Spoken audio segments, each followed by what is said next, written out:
Hello and welcome to another informative video on Admire Videos. आज हम बात करेंगे जाति के आधार पे जनगणना की, जिसको कास्ट बेस्ड सेंसस भी कहा जाता है। आज हम इसके ऊपर चर्चा इसलिए कर रहे हैं क्योंकि 23 अगस्त को प्रधानमंत्री मोदी के साथ मीटिंग हुई। जो बिहार के मुख्यमंत्री हैं नीतीश कुमार, उनके साथ वहाँ पर 10 दलों के 11 लोग मौजूद थे। और इस मीटिंग में करीब 40 मिनट तक चर्चा हुई इसी सिलसिले में कि जातिगत जनगणना होनी चाहिए। तो इसका थोड़ा सा हम इतिहास में जाते हैं, थोड़ा सा हिस्ट्री में, हर बार की तरह, ज़्यादा नहीं।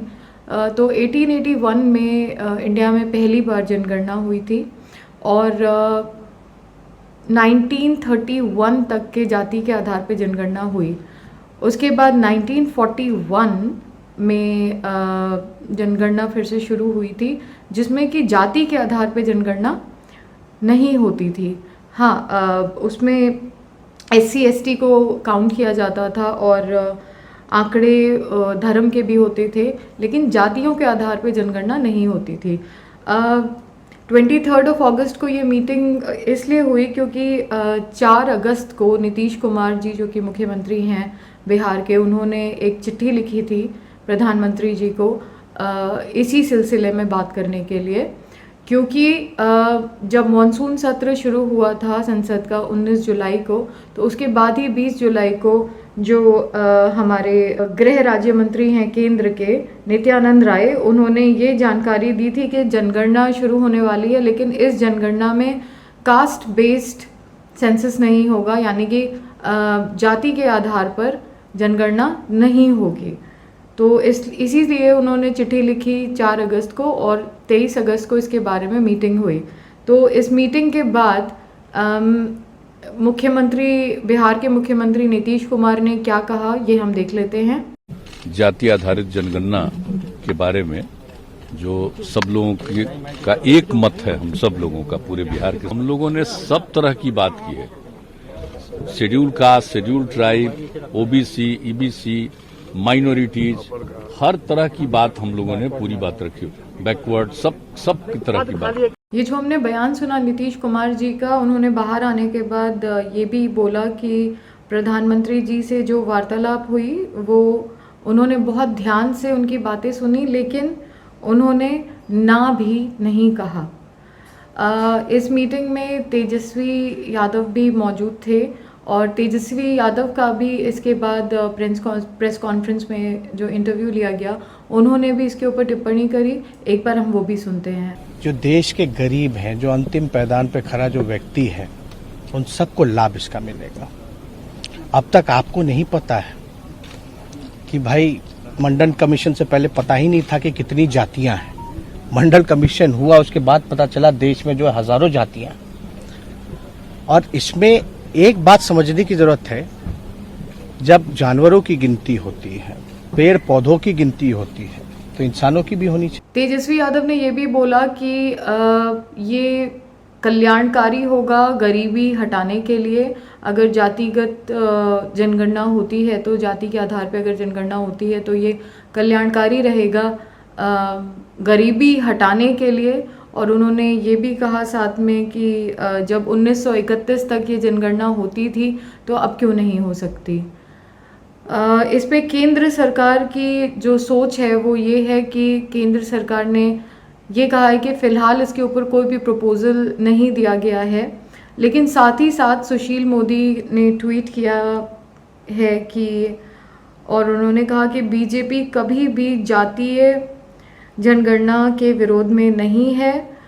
और BJP की ही एक और सांसद संघमित्रा मौर्य ने भी लोकसभा में इसके पक्ष में ही चर्चा करी।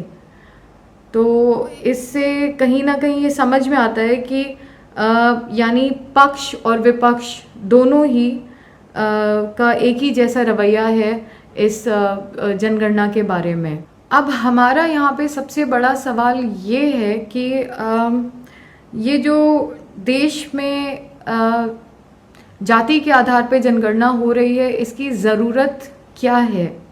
तो जाति की जनगणना राष्ट्र हित में है या राजनीति के हित में है। क्योंकि हम सब ये जानते हैं कि अगर जाति के आधार पर जनगणना होती है तो इसके पॉलिटिकल एडवांटेजेस बहुत ज़्यादा हैं।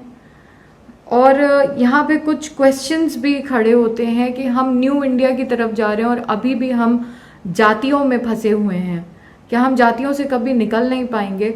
और कुछ बहुत इम्पॉर्टेंट क्वेश्चंस हैं यहाँ पे जो कि कास्ट सेंसस को लेकर के अब सरकार फंस गई है कि क्योंकि उन्होंने बात तो सुनी, उन्होंने ना नहीं कहा, लेकिन उन्होंने साथ ही साथ हाँ भी नहीं कहा। इसमें एक और क्वेश्चन ये उठता है कि इसको मान्यता मिल जाती है कि जाति के आधार पे जनगणना हो तो क्या ये देश के हित में होगा या नहीं। और जाति के आधार पर लोगों की गिनती करना उनका विभाजन करने जैसा है। जो मैंने पहले भी वीडियो में बोला कि सोसाइटी में डिवाइड और ज़्यादा बढ़ जाएगा। We the people of India, हम इस तरह से अपने आप को बोलते हैं हमारे संविधान में। तो हम सब एक दूसरे को एक ही नज़र से देखते हैं और एक ही नज़र से देखना भी चाहिए। अगर जाति के आधार पर यहाँ पर जनगणना होती है तो सोसाइटी में डिवीज़न बढ़ जाएगा और ये एक फैक्ट है। और इसमें एक बहुत बड़ी समस्या ये आएगी कि जो लोग एस्पिरेंट्स हैं, जो डिज़र्विंग कैंडिडेट्स हैं नौकरियों के लिए, उनको सिर्फ और सिर्फ, अगर वो डिज़र्विंग भी हैं और उनको सिर्फ और सिर्फ उनकी जाति की वजह से उनकी जगह किसी और को वो नौकरी या वो सीट मिल जाती है, तो ये उनके साथ बहुत बड़ा अन्याय और बहुत बड़ी नाइंसाफ़ी होगी।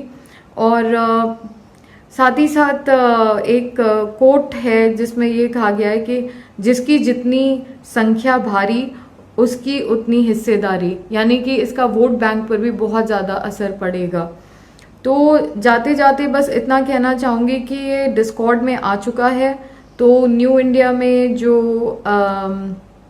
हम तस्वीर देखना चाहते थे वो अब जाति विहीन होने का, अगर ये पास हो जाता है, अगर ये इसको मान्यता मिल जाती है तो जाति विहीन भारत होने से महरूम रह जाएगा और जाति विहीन नहीं हो पाएगा। और दूसरी चीज़ ये कि अब ये देखना होगा कि प्रधानमंत्री ने अभी हाँ भी नहीं कही है लेकिन ना भी नहीं कही है। तो अगर वो हाँ कह देते हैं तो क्रेडिट बीजेपी को भी मिलेगा, साथ ही साथ नीतीश कुमार की सरकार को भी मिलेगा। और साथ ही साथ ये भी एक क्वेश्चन है बहुत बड़ा कि अगर ना कह देते हैं तो क्या होता है। तो thank you very much for watching this video today. I hope कि ये वीडियो आपको थोड़ा सा इन्फॉर्मेटिव लगा होगा। प्लीज़ लाइक, शेयर और कमेंट करें और प्लीज़ चैनल को सब्सक्राइब करें। हम फिर मिलेंगे किसी और इन्फॉर्मेटिव वीडियो के साथ। Thank you very much for watching and you have a great day ahead. Thank you very much.